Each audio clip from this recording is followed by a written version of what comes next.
Hoje nós vamos falar um pouco sobre a auditoria de enfermagem frente às terapias especiais.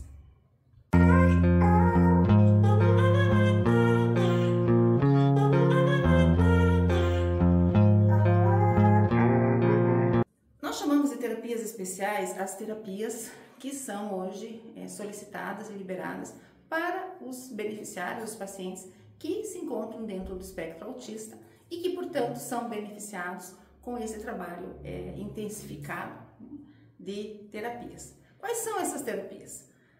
Psicoterapia, fonoaudiologia, terapia ocupacional de integração sensorial, que aí também entra uma parte de atividades aquáticas, né?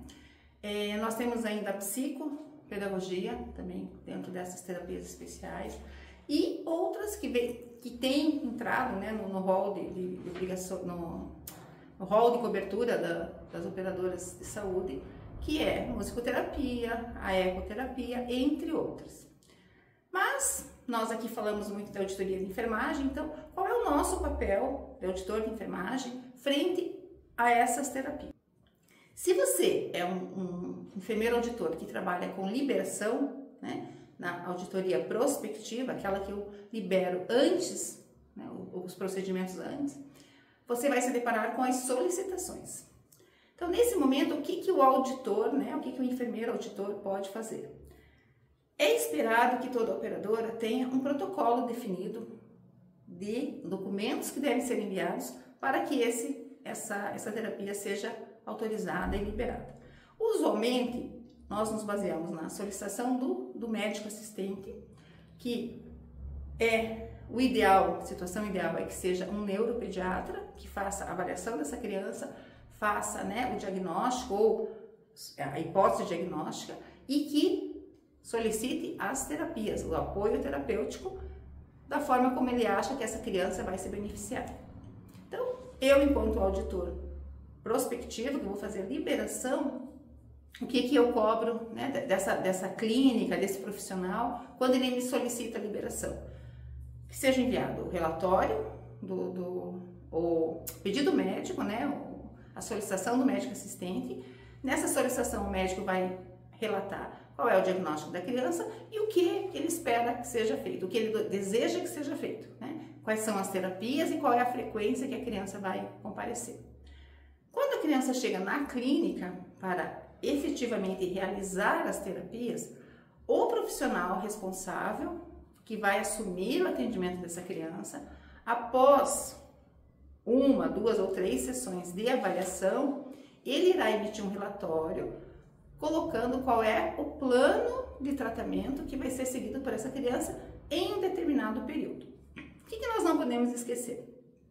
Que estamos falando de seres humanos, que então existe uma variedade imensa, né, de possibilidades de resultado nessas terapias, que cada criança reage de uma forma diferente, no seu tempo, né, e de acordo com a sua dinâmica, com a sua experiência, e que tudo isso precisa ser levado em conta. Então nós aqui, operadoras, não podemos ser engessados na cobrança. Por isso, a gente solicita aos profissionais que este relatório seja um plano de tratamento para os próximos. Eu já trabalhei em operadoras que foram 3 meses e outras 6 meses, e que a cada período definido o profissional repita esse relatório, refaça esse relatório, nos conte quais são os avanços, né, que estão acontecendo com esse paciente e faça a solicitação da sequência de terapias. Então, isso é o que nós fazemos na prospectiva, antes da execução. Se eu sou um enfermeiro que faço auditoria de contas ambulatoriais e eu sou responsável por receber todas essas guias que foram liberadas e eu vou conferir a realização dessas sessões, a minha atividade é outra. Aí o que eu vou, o que vai me atentar, o que eu tenho que me atentar, o que eu tenho que verificar, né? Se as datas das sessões foram corretamente relacionadas, se todas as sessões têm o vício e a ciência do beneficiário ou do responsável pelo beneficiário, se o profissional responsável por aquela criança está identificado na guia, né, se identificou por nome, assinatura. Se eu sou enfermeira enfermeiro que faço auditoria de contas ambulatoriais, e eu sou responsável por receber todas essas guias que foram liberadas, e eu vou conferir a realização dessas sessões, a minha atividade é outra. Aí o que eu vou, o que vai me atentar, o que eu tenho que me atentar, o que eu tenho que verificar, né? Se as datas das sessões foram corretamente relacionadas, se todas as sessões têm o visto e a ciência do beneficiário ou do responsável pelo beneficiário, se o profissional responsável por aquela criança está identificado na guia, né? Se identificou por nome, assinatura, conselho de especialidades, né? E eventualmente até um resumo do atendimento mensal anexado junto com essa guia entregue. Isso é bem variável, cada operadora tem uma rotina, mas em princípio, o mínimo que você precisa verificar nessa auditoria retrospectiva, auditoria de guias, auditoria daquilo que já foi executado, são essas informações, tá? Como enfermeiro, eu acho que nós não estamos habilitados, capacitados a questionar, né, o trabalho que os terapeutas fazem. Não é essa a função do enfermeiro auditor. Eu não vou pegar uma guia e vou questionar por que o meu colega fonoaudiólogo recomendou que a criança faça 3 sessões por semana. Não.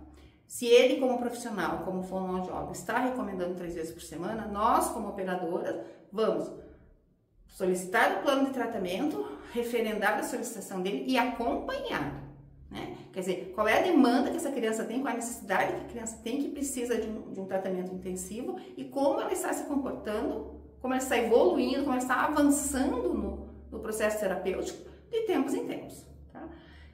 Eu defendo, e já falei isso em outros vídeos, que nós devemos contar com auditores dessas categorias profissionais. Então, cada vez mais eu vejo terapeutas ocupacionais auditando, fonoaudiólogos auditando, fisioterapeutas auditando. Por quê? Porque é o espaço de trabalho deles e eles conhecem e eles sabem como avaliar se o que está sendo feito está adequado ou não. Nós podemos nos limitar a quê? A uma auditoria que vai levar em conta se realmente aconteceu a sessão, se houve a ciência do beneficiário, se o profissional está identificado. Mas não podemos dizer se o que foi feito na sessão está certo ou não está. Isso não é da nossa competência, tá? Nas operadoras em que eu trabalho, que eu trabalhei nesses últimos tempos, para os adultos nós liberávamos as sessões de psicoterapia, tá? Para que esse adulto que se diagnosticou ou foi diagnosticado dentro do transtorno do espectro autista na fase adulta, ele possa ter um apoio da psicoterapia para resolver, né, as questões que lhe trazem aflição e que prejudicam a sua saúde mental.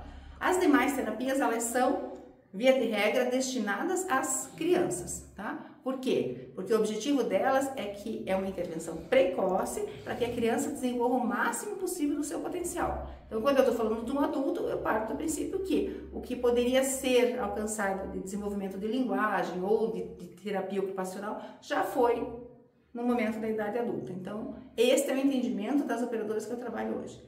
Isso é fato, é determinante? Não sei. Pode ser que outras operadoras entendam de outra forma, tá? Mas nas terapias especiais, basicamente, o nosso trabalho enquanto auditor está nessas duas frentes, antes do procedimento acontecer ou depois que ele aconteceu. Eu espero que vocês tenham gostado. Vejo vocês no nosso próximo vídeo. Até lá!